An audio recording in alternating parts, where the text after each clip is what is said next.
Voilà, chers frères et sœurs, soyez abondamment bénis. Que la grâce de notre Seigneur soit avec vous. Aujourd'hui, nous sommes dans la troisième partie de notre exhortation sur l'islam et sur le Coran. Et aujourd'hui, ça sera la dernière vidéo. Voilà, parce que nous avons fait 3 vidéos. Voilà, aujourd'hui, c'est la troisième vidéo. Nous avons déjà fait 2 vidéos sur l'islam et sur le Coran. Et ces vidéos que nous avons décidé de faire, c'est vraiment un droit de réponse. Un droit de réponse à tous ces jeunes musulmans, à tous ces prédicateurs de l'islam, à tous ces jeunes musulmans qui viennent sur les réseaux sociaux pour dénigrer la Bible, pour dénigrer la foi chrétienne, pour attaquer la divinité de Jésus-Christ, en vraiment prenant des versets dans la Bible hors de leur contexte, pour essayer de déstabiliser la foi des nouveaux chrétiens, des nouveaux convertis, ou des gens qui n'ont pas vraiment une bonne assise dans la foi. Et souvent, quand les gens nous envoient des vidéos, même quand nous voyons ces vidéos, il est souvent important pour nous, en tant que des prédicateurs de l'évangile, de donner des droits de réponse à nos frères, surtout à ceux qui nous suivent, pour qu'ils puissent avoir des éléments pour répondre aux musulmans, et qu'ils puissent aussi savoir c'est quoi l'islam, c'est quoi le Coran, pour ne pas que les gens puissent vraiment venir mentir et les tromper. Ok? Donc, nous vous exhortons à partager ces vidéos, voilà, à mettre des j'aime, à mettre des likes, à les télécharger. Et si vous rencontrez des musulmans ou bien des musulmans qui viennent et qui dénigrent la Bible, apportez-les ces vidéos pour qu'ils puissent comprendre qu'en réalité, ils sont des ignorants, ils sont vraiment des insensés. Voilà. Et comme je le disais la dernière fois, j'ai dit, quand la Bible dit qu'il faut souvent répondre à un insensé, ok, il faut souvent répondre à un insensé, afin que l'insensé et l'ignorant ne puissent pas se croire sages à ses propres yeux. Vous voyez, parce que souvent quand vous regardez ces jeunes musulmans qui viennent sur les réseaux sociaux pour dénigrer la Bible, ils sont d'une certaine arrogance, ils sont d'une certaine fierté, et avec beaucoup de mépris. Voilà, donc souvent, il faut qu'on puisse leur répondre, voilà, pour ne pas qu'ils se croient trop sages, trop intelligents à leurs propres yeux. Voilà. Donc, je n'ai rien contre des hommes, je n'ai rien contre des musulmans en tant que des hommes, en tant que des créatures de Dieu, non. Mais j'ai un problème avec leurs apologistes, j'ai un problème avec leurs prédicateurs qui viennent tout le temps s'attaquer à la parole de Dieu. Voilà. Chacun est libre de dire ce qu'il pense. Encore si ce qu'il dit est vrai, on peut comprendre. Mais quand c'est du mensonge, c'est beaucoup de fausseté, il faut vraiment qu'on puisse essayer de leur donner un droit de réponse. Donc aujourd'hui, nous allons vraiment faire la dernière partie. Aujourd'hui, c'est la dernière partie. Voilà. Et dans cette dernière partie, nous allons poser 8 questions aux musulmans sur leur propre Coran. 8 questions sur leur propre Coran. Ensuite, nous allons voir quelques enseignements du Coran. Ok, pour que vous puissiez comprendre certaines idéologies de l'islam. Pourquoi il y a beaucoup de violence, pourquoi il y a beaucoup de terroristes. Est-ce que ces terroristes-là sont des extrémistes ou bien ce qu'ils font est vraiment enseigné dans le Coran? Ok, parce que quelqu'un peut vraiment se battre au nom d'une religion, mais la religion n'enseigne pas cela. On peut même aller tuer des gens au nom d'une religion, mais quand on regarde l'enseignement de la religion, ce qui est écrit dans le livre saint de la religion, il n'y a rien de violent. On peut dire, bon, là, ce sont des extrémistes, des gens qui font des choses en leur propre nom, mais le Coran n'enseigne pas cela. Mais nous allons voir, est-ce que les terroristes, ce qu'ils font est justifié par le Coran? Voilà. Et dans la dernière partie, nous allons parler un peu de la vie et de comment le prophète de l'islam est mort. Souvent, les musulmans sont je vais dire, ils ne parlent pas beaucoup de ça. Aujourd'hui, nous allons vous dire comment leur prophète est mort et pourquoi il est mort. Voilà, il faut que vous sachiez la vérité. Qui est ce prophète? Parce que même quand vous prenez le Coran ne parle pas trop de la vie du prophète. Il y a quatre mentions du nom du prophète Mohammed dans le Coran. 4. Mais vous allez remarquer que Jésus est mentionné au moins une douzaine de fois dans le Coran. paradoxe. Voilà, vous allez voir, et même dans le Coran, Jésus a des titres plus prestigieux que les titres de Mohammed. Jésus est l'Esprit de Dieu. Jésus est la parole de Dieu. Ok? Jésus est la parole de Dieu. Jésus est l'Esprit de Dieu. Jésus fait des miracles. Il y a des miracles de Jésus qui sont attribués à Jésus dans le Coran. Vous comprenez ça? Mais le prophète Mohammed, il est mentionné seulement 4 fois. Ça doit vous amener à réfléchir et à vous poser des questions. Donc souvent, pour avoir des informations sur la vie du prophète Mohammed, il faut aller dans des documents qui sont extérieurs au Coran, qu'ils appellent souvent les hadiths. Mais les hadiths, ce n'est pas la parole de Dieu. Ça peut être... les gens peuvent se tromper. Il y a beaucoup de choses, il y a plein d'hadiths même où les gens mentent pour vraiment faire l'apologie du prophète. Ok, donc nous allons un peu vous donner quelques informations sur sa vie et sur sa mort. Qui était ce monsieur? Ok, que les gens vénèrent aujourd'hui. Voilà, vous allez avoir un peu une idée de sa personne. Donc on va aller un peu vite pour ne pas que la vidéo soit trop longue et on va vraiment aller à l'essentiel. Voilà. Donc, nous posons 8 questions à nos amis musulmans, à ceux qui attaquent la Bible. Voilà. Moi, j'ai dit, tous les gens qui viennent attaquer la Bible, c'est à eux que moi j'ai affaire. Ok, qui viennent attaquer. Nous allons leur poser 8 questions sur le Coran. Et nous allons leur appliquer. On va appliquer au Coran la même règle que les musulmans appliquent à la Bible. Parce que souvent, ils sont les champions à venir trouver des contradictions dans la Bible. Ils sont des champions à venir dire oui, tel verset dit ça, tel verset dit ça, et puis ils concluent. Donc ils tirent en même temps leur conclusion pour dire la Bible a été falsifiée. Parce que quand ils vont dans la Bible et qu'ils voient souvent ce que nous appelons des contradictions apparentes, qui semblent être des contradictions, mais qui ne sont pas des contradictions, ils disent non, la Bible est falsifiée. Jésus a menti, Jésus a fait ceci, Jésus... Voilà, c'est faux. Donc, nous aussi, on va leur faire la même chose au travers de ces 8 questions. On va appliquer les mêmes règles. C'est-à-dire que nous allons aller dans le Coran et nous allons aussi trouver des contradictions. Mais nous, on ne va pas tirer des conclusions actives parce que nous sommes sages, nous sommes intelligents. La Bible dit que nous devrons être sages et prudents. Nous sommes intelligents. Ok, nous avons l'intelligence renouvelée par l'Esprit de Dieu. Donc, nous allons leur poser 5 questions parce que nous trouvons des contradictions dans le Coran. Mais nous ne pouvons pas conclure. Peut-être que c'est nous qui ne comprenons pas bien. Peut-être que c'est nous qui n'avons pas la bonne information. Nous allons simplement leur demander de nous éclairer sur ces questions. Nous allons leur poser 8 questions.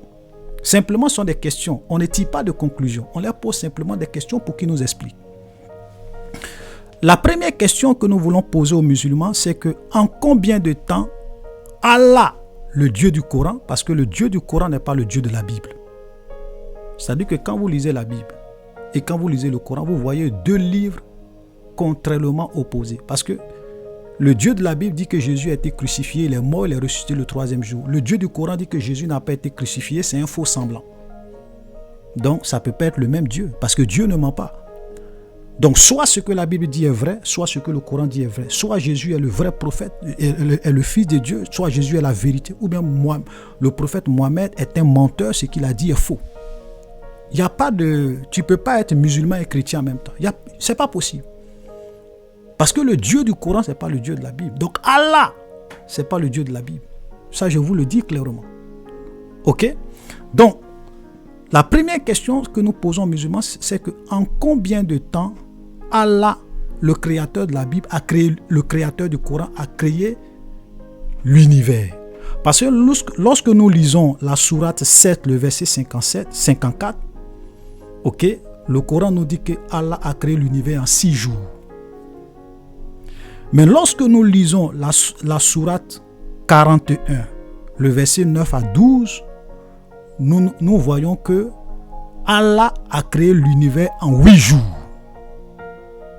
Donc nous posons la question, parce que c'est contradictoire, mais nous ne tirons pas de conclusion. Nous posons la question à nos amis musulmans de nous expliquer comment nous devons comprendre et en combien de temps Allah a vraiment créé l'univers. Est-ce que c'est en 6 jours, comme cela est écrit dans Sourate 7, le verset 54, ou bien Allah a créé l'univers en 8 jours, comme cela est mentionné dans la sourate 41, le verset 9 à 12. Première question.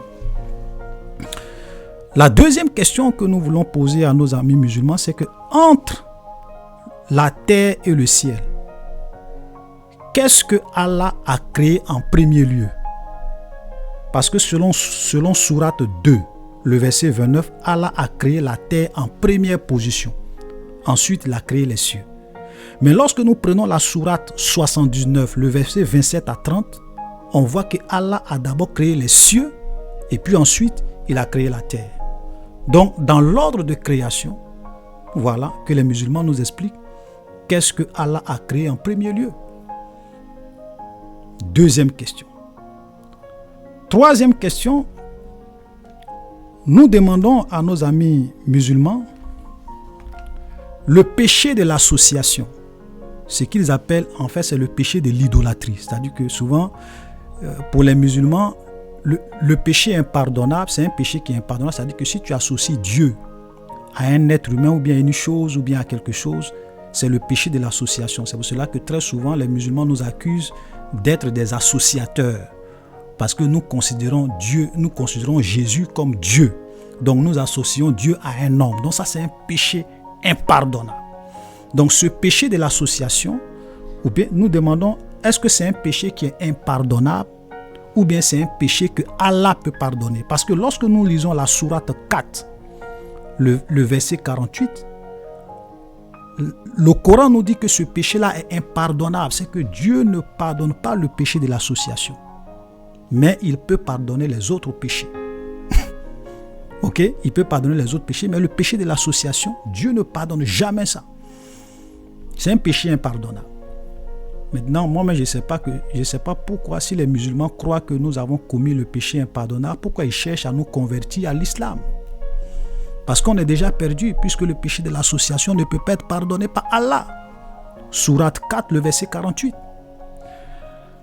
Maintenant, nous leur posons la question, si selon le sourate 4, le verset 48, ce péché est impardonnable, mais comment se fait-il que lorsque nous lisons, dans la même sourate, lorsque nous lisons par exemple la sourate 4, le verset 53, concernant les enfants d'Israël qui ont adoré le veau d'or, qui ont commis l'idolâtrie, qui ont commis le péché de l'association avec Moïse dans le désert, Allah les a pardonnés. Qui nous explique, peut-être que c'est nous, on ne comprend pas bien. Est-ce que le péché de l'association, est-ce que les associateurs sont impardonnables, ou bien est-ce que le péché de l'association, bien de l'idolâtrie est impardonnable, ou bien Dieu peut pardonner? Troisième question. Maintenant, la quatrième question que nous posons, c'est que quelles sont les religions, ou bien quelle est la religion acceptée par Allah? Parce que lorsque nous lisons la sourate 2, le verset 62, et là je vais exceptionnellement lire, parce que souvent je préfère ne pas trop lire les sourates. Voilà, excusez-moi. Sourate 2, le verset 62, il dit « Sûrement, ceux qui croient, ceux qui sont juifs, les chrétiens et les convertis, quiconque croit en Dieu, croit au jour du jugement, mène une vie droite, recevront leur récompense de leur Seigneur. Ils n'ont rien à craindre et ils ne seront pas peinés. » Voilà. Ok? Donc, dans d'autres versions, on va dire c'est ceux qui ont cru, ceux qui se sont judaïsés, les Nazaréens. Quand on dit les Nazaréens, c'est nous les chrétiens. Et les Sabéens, quiconque d'entre eux croit en Dieu au jour du jugement, accompli de bonnes œuvres, sera récompensé par son Seigneur. Il n'éprouvera aucune crainte et il ne sera jamais affligé. Donc là, nous voyons que selon le Coran, nous les chrétiens qui croyons en Dieu, qui menons une vie droite, une vie juste, et qui croyons au jugement dernier, nous n'avons rien à craindre. C'est-à-dire qu'au jour du jugement, nous allons recevoir notre récompense chez Dieu. Voilà, nous n'avons rien à craindre au jour du jugement. Voilà, Dieu va nous récompenser.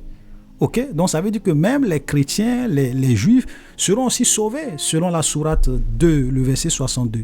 Maintenant, quand nous venons dans la sourate 3, ok, le verset 85, sourate 3, verset 85, voilà ce que dit le Coran. Et quiconque désire une autre religion que l'islam ne sera point agréé, il sera dans l'au-delà parmi les perdants. Voilà, c'est-à-dire qu'il n'y a pas de salut selon ce verset, la sourate 3, le verset 85, il n'y a pas de salut en dehors de la religion musulmane. Frère, écoutez-moi très bien, parce que souvent quand nous disons que Jésus est le chemin, la vérité, la vie, nul ne vient au Père que par lui, les gens nous traitent de tous les noms. Donc vous voulez dire quoi? Les musulmans ne vont pas être sauvés. Donc vous voulez dire quoi? Les autres religions? Mais même le Coran, sourate 3, le verset 85, vous dit, je vais relire encore. Voilà. Et quiconque désire une autre religion que l'islam ne sera point agréé, il sera dans l'au-delà parmi les perdants. Ça veut dire qu'au jour du jugement, si tu n'es pas musulman, tu vas à l'enfer. Si tu n'adores pas Allah, si tu n'as pas l'islam pour religion, tu es perdu dans l'au-delà. Tu es parmi les perdants. Vous comprenez? Donc, selon l'enseignement de l'islam, l'islam est le seul chemin pour être sauvé. Maintenant, nous on leur pose la question. Comment nous devons comprendre? Est-ce que c'est l'islam qui sauve? Est-ce que c'est l'islam seul qui sauve? C'est la seule religion que nous devons suivre pour être sauvés? Ou bien, comme la sourate 2, le verset 62 le dit, les juifs et les chrétiens seront aussi, et les musulmans, donc les juifs, en plus des musulmans, est-ce que les juifs et les chrétiens seront aussi récompensés par Dieu? Est-ce qu'ils n'ont rien à craindre au jour du jugement? Eux aussi seront sauvés? Voilà. Donc, quatrième question. On veut juste comprendre, on ne vous accuse pas, on ne tire pas de conclusion. Nous, on vous pose des questions, on veut des réponses. Maintenant, la cinquième question, c'est que nous demandons, l'homme a été créé à partir de quoi selon le Coran? Parce que la sourate 96, le verset 2 nous dit que l'homme a été créé à partir d'embryons. La sourate 16, le verset 14 nous dit que l'homme a été créé à partir d'une goutte de sperme. D'une goutte de sperme. Sourate 16, le verset 4. La sourate 15, le verset 26 nous dit que l'homme a été créé à partir d'argile. Et la sourate 3, le verset 59 nous dit que l'homme a été créé à partir de la poussière. Donc nous posons la question à nos amis musulmans. Nous voulons simplement savoir, est-ce que l'homme a été créé à partir d'embryons? Est-ce que l'homme a été créé à partir d'une goutte de sperme? Est-ce que l'homme a été créé à partir d'argile? Est-ce que l'homme a été créé à partir de la poussière? En fait, l'homme a été créé à partir de quoi au juste? Ok. Sixième question.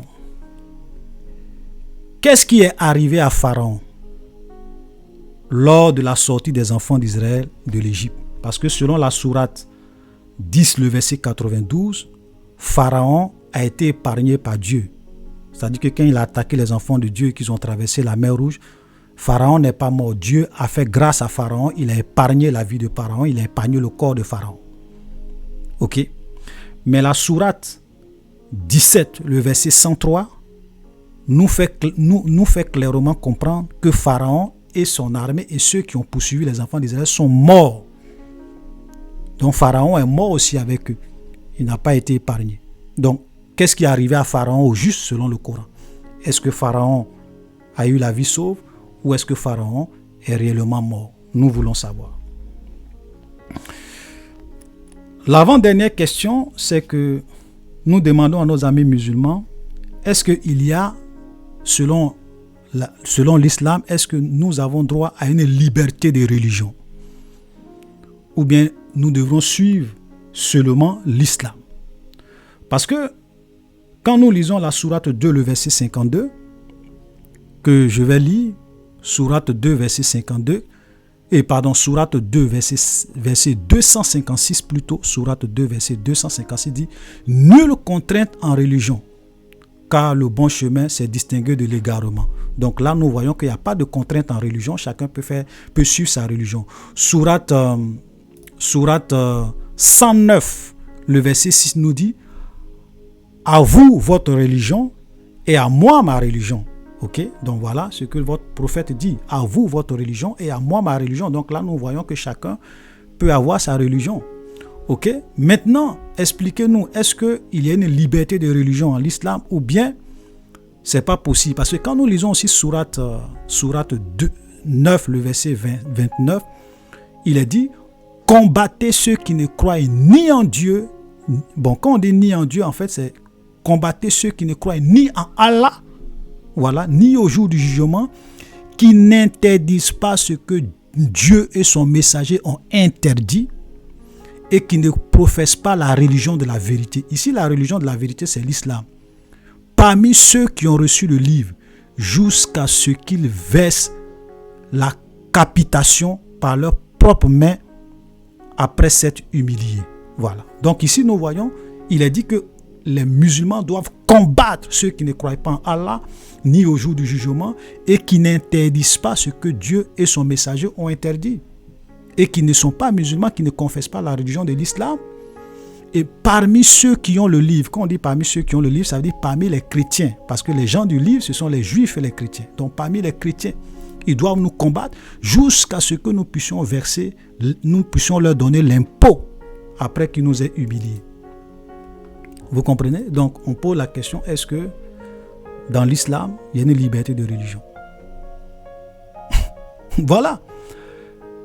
C'est pour cela que je vais vous dire une chose. C'est pour cela que vous allez vous rendre compte que tous ceux qui ont des parents musulmans, mais tous ceux qui sont dans des communautés musulmanes et qui essaient de sortir de l'islam, ils sont persécutés, ils sont abandonnés, ils sont rejetés. Souvent, mais il y a d'autres même qu'on cherche à tuer. Il y a plein de témoignages comme ça sur Internet. Vous voyez des gens, quand ils ont dit qu'eux, ils étaient musulmans, mais après, ils décident de devenir chrétiens. Il y a des familles musulmanes qui les ont considérés comme ils ne sont plus leurs enfants. Moi, j'ai écouté même un témoignage où ses parents musulmans, quand il a dit qu'il est devenu chrétien, ils l'ont enfermé dans la maison parce qu'ils voulaient qu'il meure. Et Dieu l'a délivré par miracle. Et quand il s'est échappé, les gens ont fait son funérail, ils ont fait sa tombe, ils sont allés entourer un cercueil vide. Bon, si je peux m'exprimer ainsi, en fait, ils ont fait sa tombe et ils ont mis son nom là-dessus. Il est né tel jour, il est mort tel jour. Eux, c'est plus leur fils, c'est fini. C'est pour cela que vous allez vous rendre compte que l'islam, frère, c'est une religion de violence. Et nous allons voir l'idéologie tout à l'heure. Ok? Parce que voilà ce que nous pouvons dire. Nous pouvons conclure. Donc, nous posons la question à nos amis musulmans. Peut-être que c'est nous, on ne comprend pas encore. Mais nous, vous voyez. C'est pour cela que souvent les musulmans ont peur d'abandonner l'islam. Ceux qui sont convaincus, ils ont peur. Il y a plein de témoignages comme ça. Ok? Ensuite, la dernière question que nous voulons poser à nos amis musulmans, avant de passer à la deuxième partie, nous leur demandons la sentence de la fornication, c'est quoi au juste dans le Coran? Parce que lorsque nous lisons Sourate 4, le verset 15, nous allons lire Sourate 4, verset 15. Voilà. Vous allez voir. Sourate 4, verset 15. Celles de vos femmes qui forniquent. C'est celles de vos femmes qui forniquent. C'est-à-dire que les femmes qui trompent leur mari, qui forniquent, qui commettent la fornication, qui vivent dans la débauche sexuelle. Celles de vos femmes qui forniquent, faites témoigner à leur encontre 4 d'entre vous. S'ils témoignent, alors confinez ces femmes dans vos maisons jusqu'à ce que la mort les rappelle ou que Dieu décrète un autre ordre à leur égard. Vous comprenez? Ça veut dire que normalement, si tu es une jeune fille ou bien une femme qui a forniqué, il y a 4 personnes qui viennent témoigner. Et si ils témoignent contre toi, on doit t'enfermer dans une maison jusqu'à ce que tu meurs. Ou bien jusqu'à ce que le Dieu de l'islam change de décision à ton égard. Ça, c'est la sentence de la fornication. Voilà. Donc, les jeunes filles là, sachez c'est quoi l'islam. Parce que vous avez beaucoup de jeunes filles musulmanes, vous ne savez pas. Parce qu'il y a des choses que les gens ne vont jamais vous enseigner. Quand vous êtes dans les pays européens, des pays africains où il y a la liberté de religion dans certains pays. Bon, là, il y a des choses qu'ils ne peuvent pas dire. Mais le Coran, voilà. Ok? Sourate 4, verset 15. Ok? Mais quand on lit aussi Sourate 24, Sourate 24, le verset 2, la fornicatrice et le fornicateur, fouettez-les chacun de 100 coups de fouet et ne soyez point épris de pitié pour eux dans l'exécution de la loi de Dieu, si vous croyez en Dieu et au jour du jugement, et qu'un groupe de croyants assiste à leur punition. Voilà. Donc, ici, nous voyons que les conséquences de la fornication, c'est 100 coups de fouet. De l'autre côté, on voit l'emprisonnement, bien l'enfermement dans une maison jusqu'à ta mort, ou bien jusqu'à ce que le Dieu du Coran change de décision à ton égard. Ici, on voit 100 coups de fouet. Et là, on te dit, les gens ne doivent même pas avoir pitié. Le Dieu de l'islam dit, quand on est en train de te fouetter les 100 coups de fouet, on ne doit même pas avoir pitié de toi ni des sentiments. Et il y a un groupe de personnes qui doivent venir assister pendant qu'on te fouette. Vous pensez que ce que Boko Haram fait, au Nigeria, dans les endroits que Boko Haram contrôle, vous pensez que ça vient d'où? Ça vient du Coran. Que personne ne vous trompe. Donc voilà nos 8 questions. La sentence de la fornication, c'est quoi? Que les musulmans nous expliquent. Ok, on va aller vite. Maintenant, frère, comme je le disais, que personne ne vous trompe. Parce que, vous voyez, l'islam, quand souvent les imams sont dans des pays, comme je le disais, où il y a la démocratie, il y a les droits de l'homme, il y a la liberté de religion, il y a la liberté d'expression, il y a des sujets qu'ils ne peuvent pas aborder. Il y a des lois du Coran qu'ils ne peuvent pas appliquer. Telles que chicoter les gens, des saoukoudés, ils ne vont pas jamais faire ça. Mais vous devrez comprendre que l'idéologie ou bien l'enseignement de la violence est dans l'islam. Il y a des sourates qui poussent et qui enseignent la violence. On doit fouetter les gens. Ok? Sans pitié. On doit enfermer les gens quand ils forniquent jusqu'à ce que la mort les rappelle. Ok? Il y a plein de choses. Donc, la violence, les terroristes que vous voyez, ne pensez pas que ce sont des extrémistes. Ce sont des gens qui ne font que appliquer ce que le Coran leur enseigne. Ok? Et je vais vous lire quelques sourates à cet effet. Voilà, on va aller un peu vite. Sourate 5, le verset 51. Voilà, souvent ça. Voilà, sourate 5, le verset 51 nous dit ceci. Oh les croyants. Donc quand on dit les croyants, on dit oh les musulmans. Oh vous qui croyez en l'islam, ne prenez pas pour alliés. Dans certaines versions, ou bien même quand vous lisez beaucoup de traductions en anglais, on dit ne prenez pas pour amis les juifs et les chrétiens. Ils sont alliés les uns des autres. Et ceux d'entre vous qui les prennent pour alliés deviennent un des leurs. Dieu ne guide certes pas les injustes. Donc là, le Dieu du Coran est en train de dire aux musulmans qu'ils ne doivent pas avoir pour alliés les juifs et les chrétiens. Ok, il ne doit pas avoir pour allier les juifs et les chrétiens. Et souvent, les musulmans, quand ils tombent sur ce verset, ils sont tellement embarrassés. Ils vont essayer de déformer le sens parce qu'ils sont des experts en déformation dans le sens de leur Coran. Ils vont dire non, ici, allier, ça veut dire que un musulman ne doit pas prendre un chrétien ou un juif comme son protecteur. Ça veut dire que pour certains musulmans, si tu es chrétien ou bien si tu es juif, tu ne peux jamais être le protecteur d'un musulman. Donc tu ne peux jamais peut-être même être un policier dans un pays musulman pour protéger le peuple musulman. C'est impossible. Dans des pays islamiques, c'est impossible. Vous comprenez? Parce qu'il ne doit pas vous prendre comme poilier, donc comme pour protecteur. Vous comprenez? Voilà, comme pour protecteur, comme pour ami. Donc ils vont essayer de déformer un peu. Non, ça ne veut pas dire. Il y a d'autres mecs qui vont vous dire non, ça veut pas. Ça veut dire qu'un musulman ne doit pas avoir des alliances politiques. Ok? Des alliances politiques. Il ne doit pas être des alliés politiques avec les juifs et les chrétiens. Ça n'a aucun sens. Tout ça, ce sont des justifications pour éviter la question. Mais vous pouvez même prendre certaines traductions, même en anglais, on dit les musulmans ne doivent pas avoir pour friend, ça veut dire pour ami. Ok? Et le mot ici allié, c'est le même mot qui est utilisé dans la sourate 10, le verset 62. Ok? Sourate 10, le verset 62, où il est dit, voilà, sourate 10, le verset 62.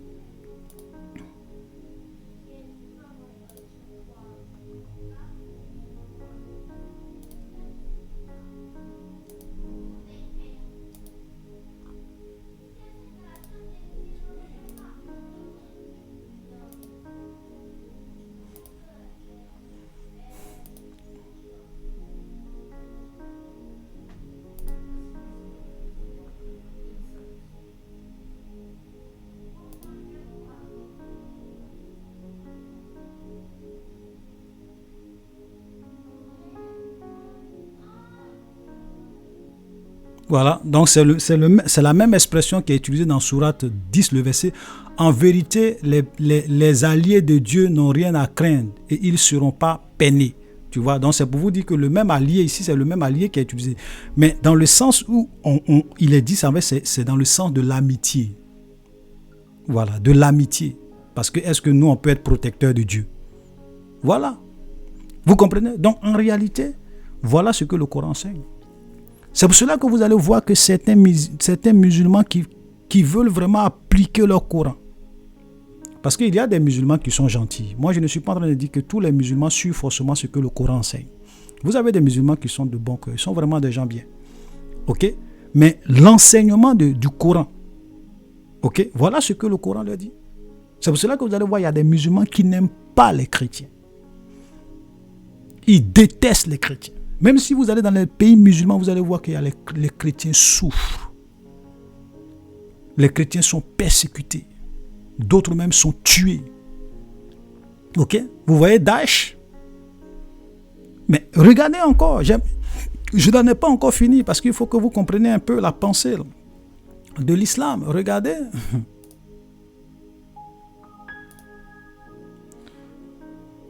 La sourate. Ok? Sourate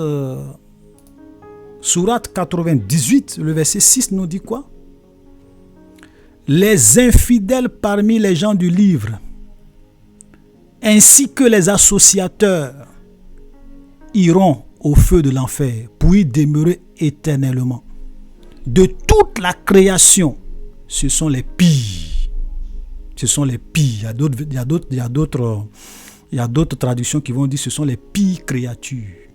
Les gens de l'écriture, les gens du livre. Et j'ai toujours dit que quand le Coran parle des gens du livre, le Coran est en train de parler des chrétiens et des juifs qui ont la Torah et l'évangile. Ce sont eux qu'on appelle les gens du livre. Et on dit que les gens du livre, ok, et les associateurs iront où? Iront où? Iront où? Dans le feu de l'enfer pour y demeurer éternellement. Et il ne s'arrête pas là, il dit de toute la création, nous sommes les plus pires créatures. Voilà l'idéologie de l'islam, des enseignements de l'islam. Vous comprenez? Donc, pour le Dieu du Coran, un chrétien n'est pas mieux qu'un chien. Un juif n'est pas mieux qu'un chien. C'est pour cela qu'ils n'ont pas de problème à assassiner, à tuer.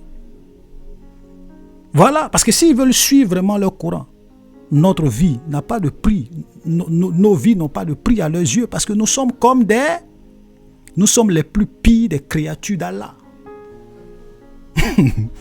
Frère, vous voyez, et les musulmans ne vont jamais vous dire ce genre de choses. Jamais. Ils ne vont jamais vous dire ça. Ils vont dire non, l'islam c'est une religion de paix. C'est une religion de paix. Et souvent ils ont un verset phare. Le verset phare, on l'a déjà vu. Le verset phare qu'ils prennent souvent pour tromper les gens, c'est ce verset-là où il dit à vous votre religion et à moi ma religion. Voilà, pour dire que non, l'islam est une religion de tolérance envers toutes les religions. Mais quand vous lisez d'autres sourates, vous vous rendez compte que ce n'est pas vrai. Voilà. Donc souvent, parce que ce que vous devez comprendre, et ça, il faut qu'on vous explique, parce que vous allez dire, mais pourquoi il dit ça ici, et puis de l'autre côté, il appelle à la violence. Je vais vous expliquer. Quand le prophète Mohammed a commencé sa religion, il n'avait pas beaucoup de suiveurs. Ok, donc les gens qui se convertissaient à l'islam, ils n'étaient pas beaucoup. Donc là, il jouait au diplomate. Il était obligé de révéler des sourates où il était beaucoup plus conciliant. Quand il a commencé à avoir beaucoup d'adeptes et être puissant militairement, il a commencé à durcir ses enseignements, appelant maintenant ses partisans à la violence, à beaucoup de choses. Regardez par exemple l'un des versets phares qui est beaucoup utilisé et voilà que vous avez besoin de connaître. C'est par exemple la sourate 9, le verset 29, où il est dit « Combattez ceux qui ne croient ni en Allah, ni au jour dernier, qui n'interdisent pas ce que Dieu et son messager ont interdit, qui ne confessent pas la religion de la vérité, donc la religion de Allah, parmi ceux qui ont reçu le livre jusqu'à ce qu'ils versent la capitation par leurs propres mains après s'être humiliés. Vous comprenez? Donc là, c'est ça la guerre sainte, le djihad. Donc tout musulman est appelé à combattre ceux qui ne croient pas en Allah. Ok? Au jugement de Dieu. Ils disent qu'ils n'interdisent pas ce que Dieu interdit, qu'ils n'interdisent pas ce que le prophète de l'islam interdit. Ils doivent les combattre jusqu'à leur capitation. C'est pour cela que vous allez vous rendre compte que l'islam s'est répandu par la violence. Le prophète de l'islam était un homme de guerre, un homme violent. Il a détruit des familles, il a détruit des peuples, il a détruit des régions. Par la force, il veut forcément que tout le monde puisse suivre sa religion. Et si tu ne suis pas sa religion, ils vont te faire la guerre jusqu'à te... Et c'est comme ça que l'islam s'est répandu dans le monde. Par quoi? Par la violence. Ils sont même venus en Afrique du Nord. Comment ils se sont imposés en Afrique? Même en Côte d'Ivoire, avec toutes ces histoires de Samori Touré. C'était des gens qui imposaient, c'était le djihad. La guerre sainte de l'islam. Il faut convertir les gens par la force. Il faut tuer les gens, massacrer les gens, détruire les familles, détruire les foyers, détruire des gens qui vivent. C'est-à-dire que si les musulmans vont en guerre, ils disent, bon, vous vous soumettez à Allah, ou bien on vous extermine, ou bien on vous soumet par la force. Donc mes amis, les terroristes que vous voyez, ce n'est pas des gens qui se lèvent comme ça pour aller s'exploser. Ils sont en train de mourir au nom de Allah. Allah Akbar! Allah est grand et puis il s'explose. Vous pensez qu'il le fait par rapport à quoi? Parce que c'est enseigné dans le Coran. Ils doivent combattre les mécréants. Ils doivent combattre ceux qui ne suivent pas la religion de Allah pour les soumettre par la force. Voilà. Donc, et leur prophète était vraiment l'incarnation de tout ça. Il tuait, il assassinait. Voilà. Il faisait des esclaves, même des esclaves sexuels. Vous comprenez? Et voilà l'homme que les gens nous présentent aujourd'hui dans le monde occidental comme étant l'homme de la paix, le prophète de l'islam. L'islam est une religion de paix. L'islam signifie paix. Et Mohammed est son prophète. Ça, c'est de la manipulation. Ok? Ça, c'est de la manipulation. Les faits sont là. Même quand vous allez dans les hadiths de Bukhari, hadith de Muslim, vous allez voir des guerres, des violences. Combien ce prophète-là a propagé la mort, la violence, la destruction autour de lui pour imposer sa religion. Voici la vérité. Ok? Mais demandez à vos amis musulmans, est-ce que Jésus a une fois pris les armes? Est-ce que Jésus a une fois combattu avec une épée? Est-ce que Jésus a une fois tué une seule personne dans sa vie? Mohamed a tué des milliers de personnes. Vous comprenez? Vous comprenez? Jésus a dit, aimez vos ennemis. Bénissez ceux qui vous maudissent. Priez pour ceux qui vous maltraitent. Si ton ennemi a faim, donne-lui à manger. Voilà ce que la Bible enseigne. Voilà ce que Jésus a enseigné. Et même vous voyez que le jour même, ils sont venus arrêter Jésus. Pierre a pris son épée, il a coupé l'oreille de quelqu'un. Qu'est-ce que Jésus a dit? Jésus a dit, mets ton épée dans son fourreau. Celui qui prend l'épée mourra par l'épée. Jésus n'a jamais combattu. Jésus n'a jamais dit à quelqu'un d'aller prendre les armes pour reprendre sa religion, pour forcer les gens à suivre Dieu, à suivre sa religion, à devenir chrétien. Jamais. Aucun musulman ne peut vous montrer un seul verset dans la Bible où Jésus appelait ses partisans, où Jésus appelait ses disciples à verser le sang des innocents pour les forcer à croire en sa religion. Jamais. Mais Mohammed l'a fait. C'était un homme violent. Combattez tous ceux qui ne croient pas en Allah jusqu'à ce que vous les soumettez.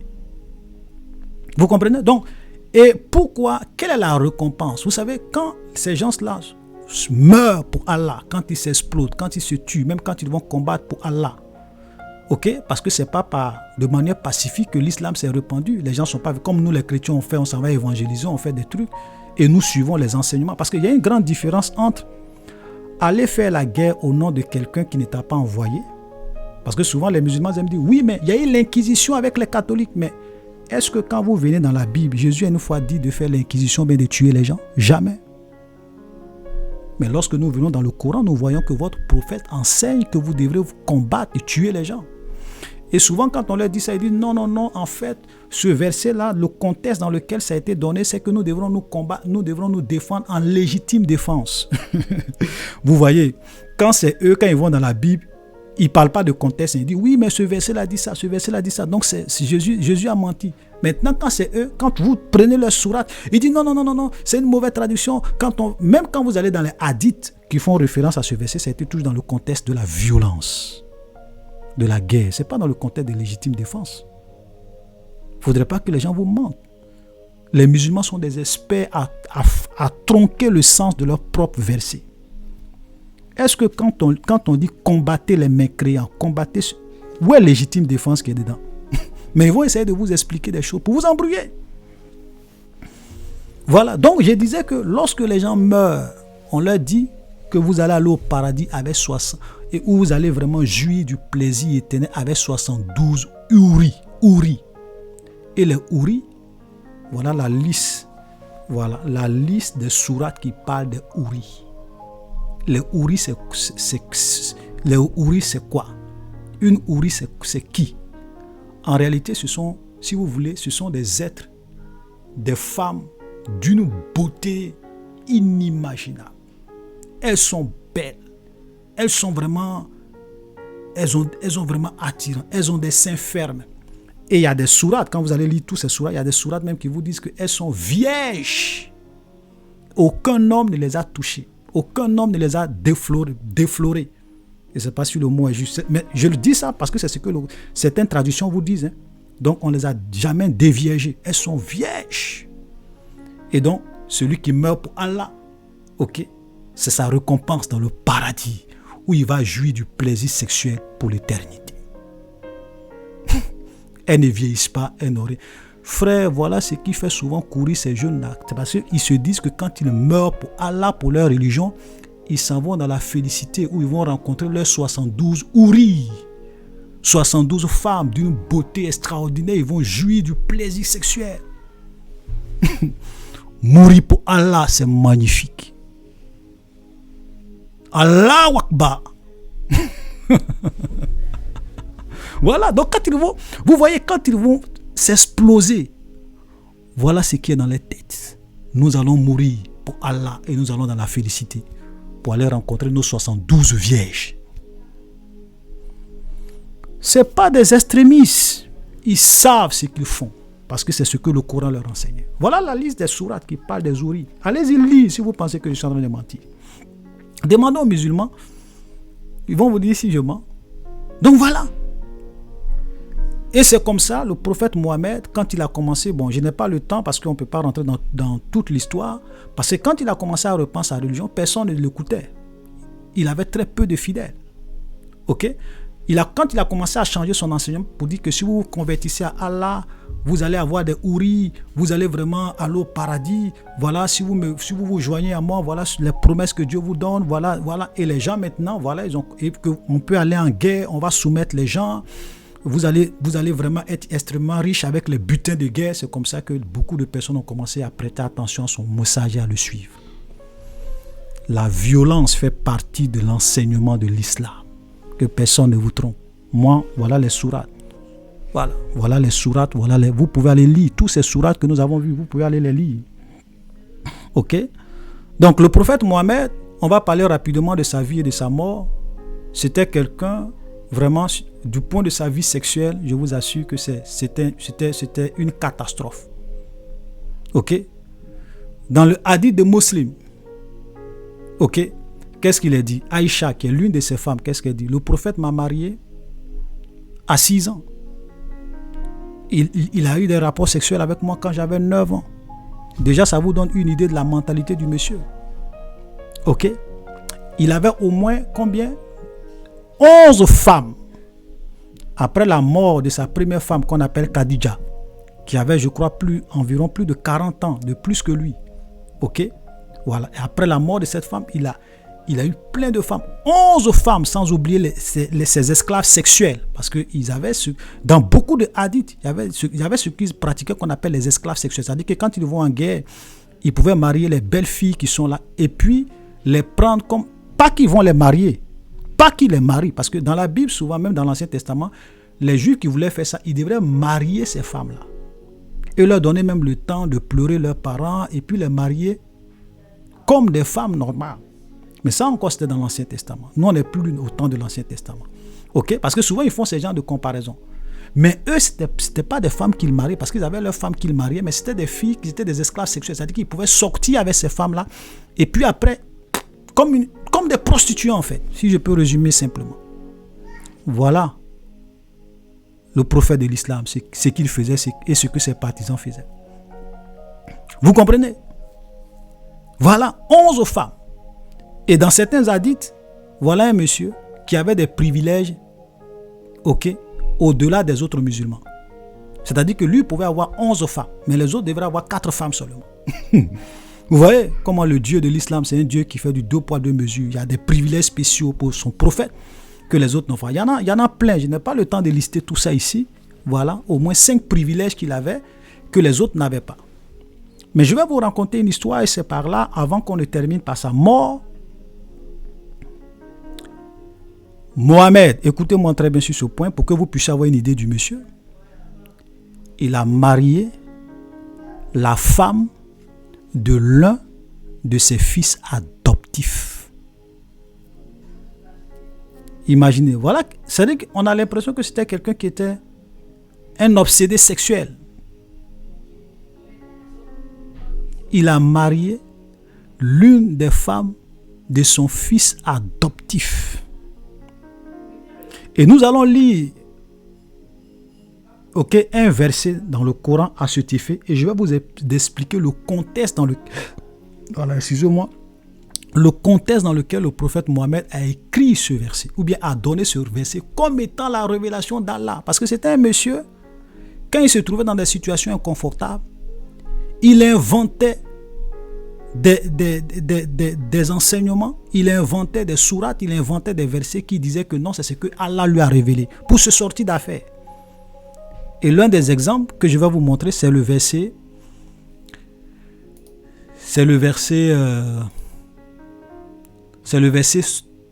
la sourate 33, le verset 37. Vous pourrez lire et même montrer ça à tous vos amis musulmans. Sourate 33, verset 37. Quand tu disais à celui que Dieu avait comblé de bienfaits, comme toi-même l'avais comblé, garde pour toi ton épouse et crains Dieu. Tu cachais en ton âme ce que Dieu allait rendre public. Tu craignais les gens. Et c'est Dieu qui est plus digne de ta crainte. Puis quand Zayd, écoutez très bien ce nom, Zayd, eut cessé toute relation avec elle, nous te la fîmes épouser, afin qu'il n'y ait aucun empêchement pour les croyants d'épouser les femmes de leurs fils adoptifs, quand ceux-ci cessent toute relation avec elles, le commandement de Allah doit être exécuté. Donc, Zayd, quand vous lisez je vais mettre un peu tous les hadiths qui rentrent en détail, parce que vous savez, quand vous lisez souvent des versets dans le Coran, vous pouvez vous demander, mais pourquoi il dit ça? Souvent, pour avoir toute l'histoire, il faut aller dans les hadiths. Donc, il y a 2 hadiths que les musulmans ne contestent pas, le hadith de Bukhari et puis le hadith de Muslim. Et cette histoire, le contexte dans lequel ce verset a été donné, voilà le hadith de Bukhari, voilà le hadith de Muslim avec les numéros, les références, et même vous pouvez également lire un historien qui est reconnu, qui a aussi écrit sur ça et qui a rapporté des faits. Ok? Mais je vous mets quand même les hadiths. C'est-à-dire que le contexte dans lequel il a donné ce verset, c'est que voilà un prophète qui va dans la maison ou bien qui va dans la cour, de son fils adoptif, le prophète Mohammed. Et quand il arrive là-bas, son fils adoptif qui est Zayd n'est pas là. Son fils adoptif Zayd qui est mentionné dans la sourate 33, le verset 37, n'est pas à la maison. Donc il raconte sa femme. Et quand il voit sa femme, il a un coup de foudre. Il tombe amoureux de cette femme. Et il dit, oh béni soit Allah qui a changé mon cœur à ton endroit. Vous comprenez? Et donc, quand il est parti et que Zayd est venu, sa femme lui fait le rapport pour dire que non, le prophète est venu ici, il ne t'a pas trouvé. Et son fils adoptif lui demande à sa femme, qu'est-ce que le prophète a dit? Il dit, ah, voilà ce que ton prophète a dit. Il a dit, béni soit Allah qui a changé son cœur à mon endroit. Et son fils a compris, en même temps, son fils adoptif a compris que, ah, le prophète, en fait, a convoité ma femme, il veut ma femme. Il est tombé amoureux de ma femme. Et comme c'était quelqu'un de puissant, parce que qui pouvait dire quoi que ce soit au prophète de Allah, puisque c'est à lui seul que Dieu parle. S'il tombe amoureux de ta femme, Joe, il faut tout faire pour se débarrasser de cette femme.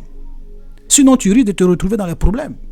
Donc, il va voir Mohamed et il dit à Mohamed, bon, vraiment, bon, après un certain temps, parce que il dit, lui aussi, il joue le jeu, il dit, non, cette femme-là, moi, personnellement, je ne veux plus vivre avec elle, je veux vraiment la répudier, voici cela. Et donc, Mohamed fait semblant.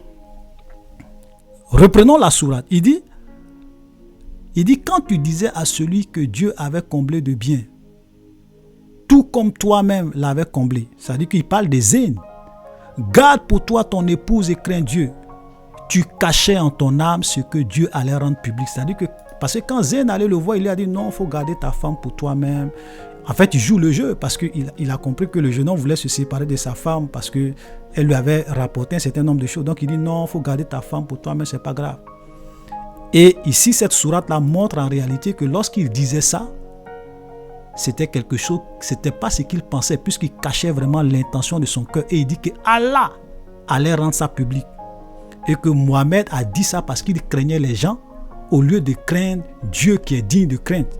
Et il dit, quand Zayn eut cessé toute relation avec elle, nous te la fîmes épouser, afin qu'il n'y ait aucun empêchement pour les croyants d'épouser les femmes de leurs fils adoptifs.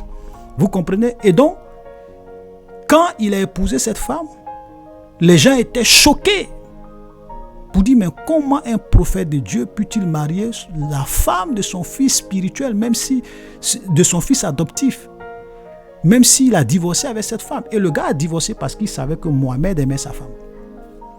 Et les gens étaient choqués. Maintenant, il fait sortir maintenant cette sourate-là pour dire, non, Dieu m'a fait épouser la femme de mon fils adoptif pour ne pas que, écoutez très bien, pour ne pas que les croyants, pour ne pas empêcher les croyants qui le veulent d'épouser les femmes de leurs fils adoptifs. En fait, si Dieu m'a fait épouser la femme de mon fils adoptif, c'est pour vous permettre à vous les croyants de ne pas, vraiment, si vous aimez la femme de vos fils adoptifs, que vos fils adoptifs ont répudié, voilà, ils sont divorcés, voilà, qu'ils sont divorcés, vous pouvez les marier sans problème. C'est pour cela que Dieu m'a fait épouser, même moi-même, la femme de mon fils adoptif, Zayd. Nous allons expliquer le Coran aux musulmans. Parce qu'on ne leur dit pas la vérité. Voilà un prophète qui cherche, un prophète qui convoite la femme de ses collaborateurs, qui les marie. Voilà sa moralité. Comment? Je veux dire, vous voyez que même normalement, entre nous, qu'est-ce qui peut tenter un père à vouloir marier la femme de son fils adoptif alors qu'il a déjà plusieurs femmes? Ça, c'est la convoitise. Ça, c'est la chair. Ça, c'est le péché de la convoitise, le péché de la chair. L'immoralité. Parce que le prophète de l'islam, c'était quelqu'un sur le plan sexuel, il y avait beaucoup de choses à dire sur lui. Il n'était pas un modèle. Et quand les gens se plaignent, quand il est coincé, il invente un verset du Coran. Il dit non, c'est Allah qui m'a révélé pour que les gens puissent maintenant marier la femme de leur fils adoptif s'ils veulent, lorsque leur fils adoptif divorce avec sa femme. Alors que Zayd a divorcé sa femme parce qu'il savait que le prophète aimait cette dernière qu'il voulait. Voilà, donc en fait c'est comme s'il a fait ça pour donner le champ libre au prophète de marier sa femme dont il était déjà tombé amoureux. voilà le Dieu de l'islam. Pardon, voilà le prophète de l'islam. Et voilà, et je peux même dire que voilà le Dieu de l'islam, parce qu'il dit que c'est Dieu qui a permis ça pour que les hommes, les croyants puissent désormais marier la femme de leur fils adoptif. Comme il est mort, on va aller vite et on va terminer par là, comme c'est la dernière vidéo. Vous savez, comme je le disais, c'est un prophète qui a vécu dans la violence, qui a détruit des familles, qui a détruit des foyers.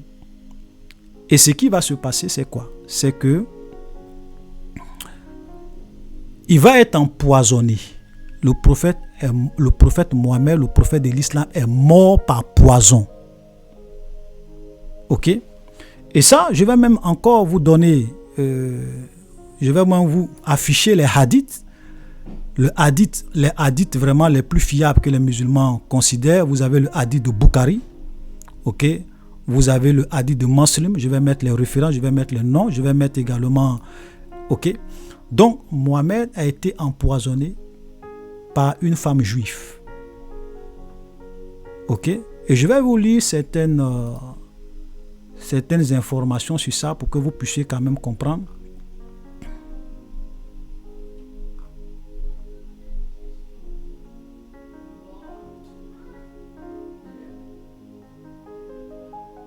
Voilà.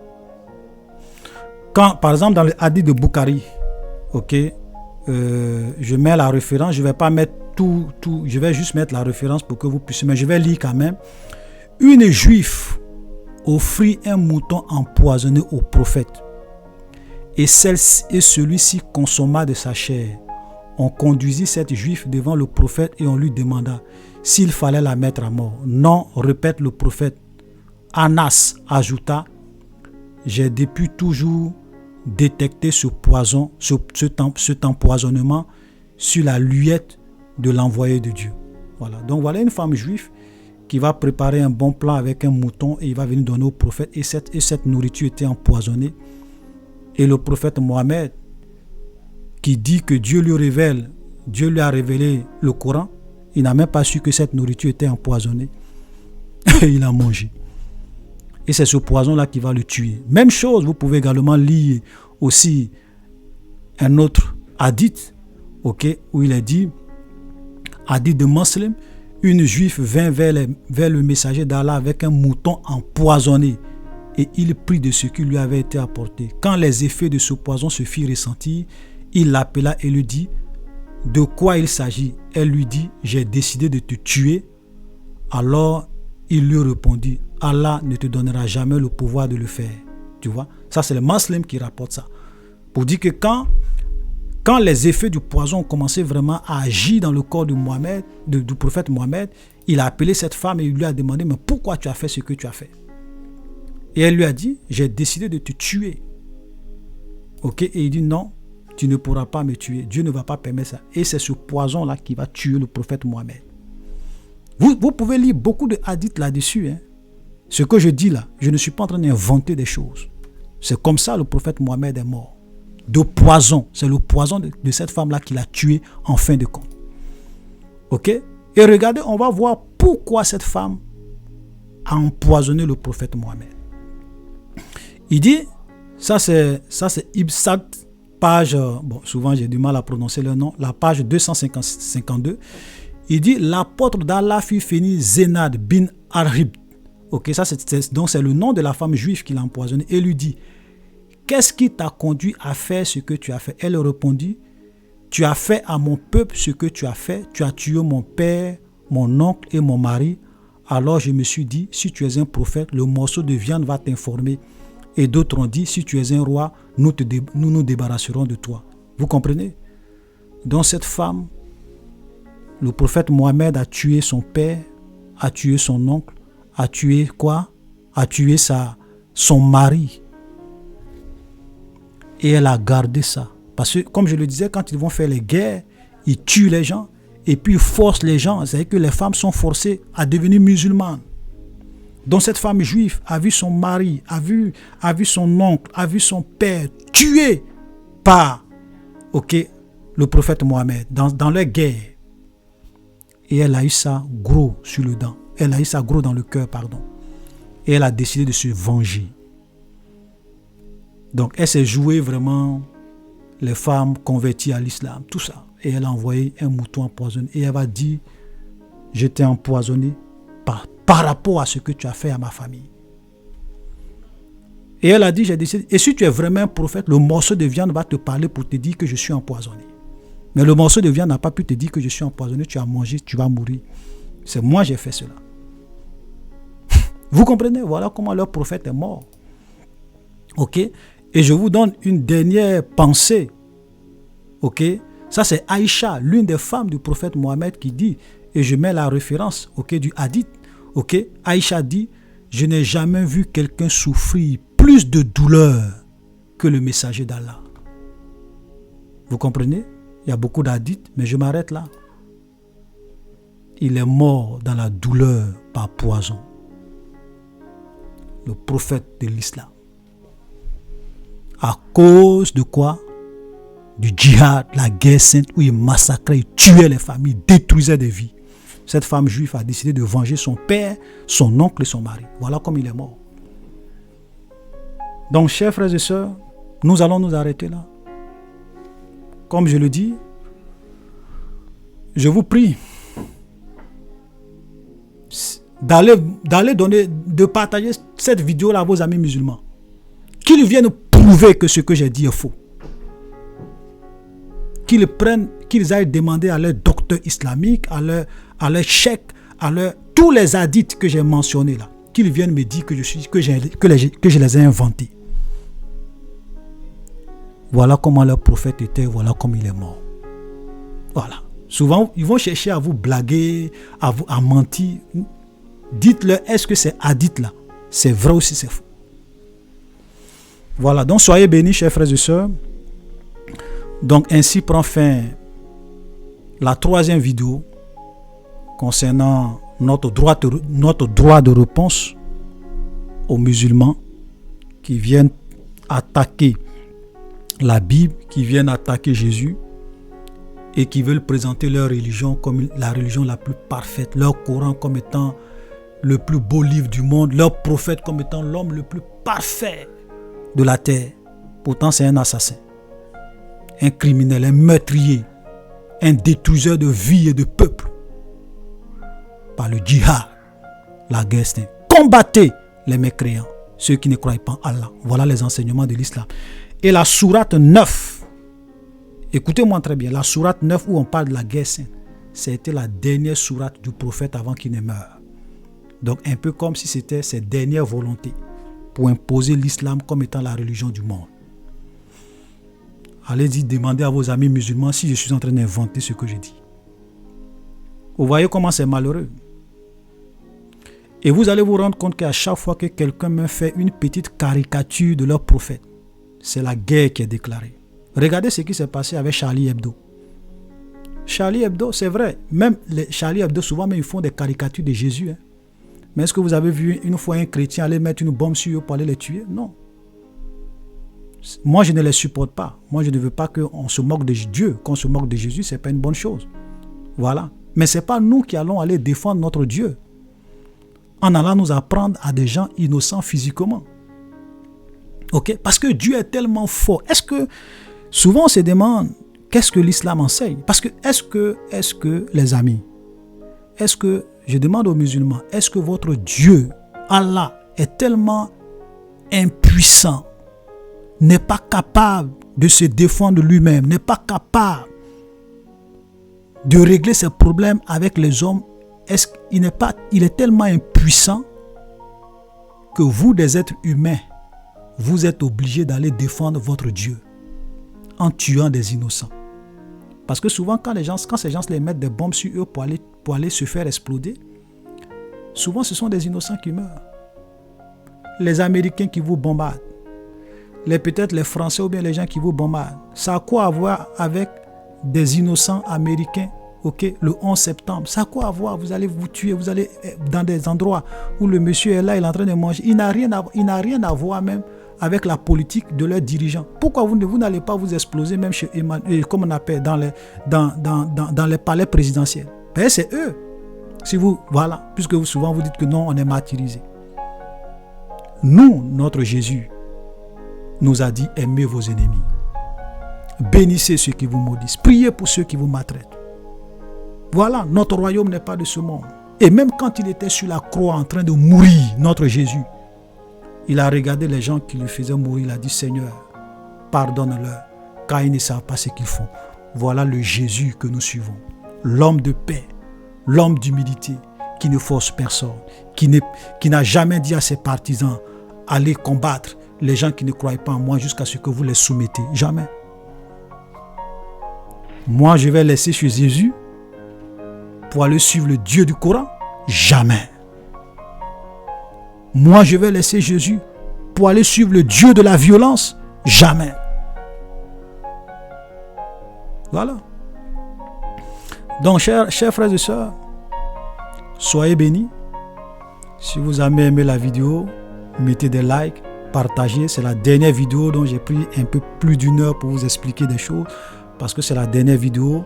Et je vous prie vraiment de garder ces vidéos-là.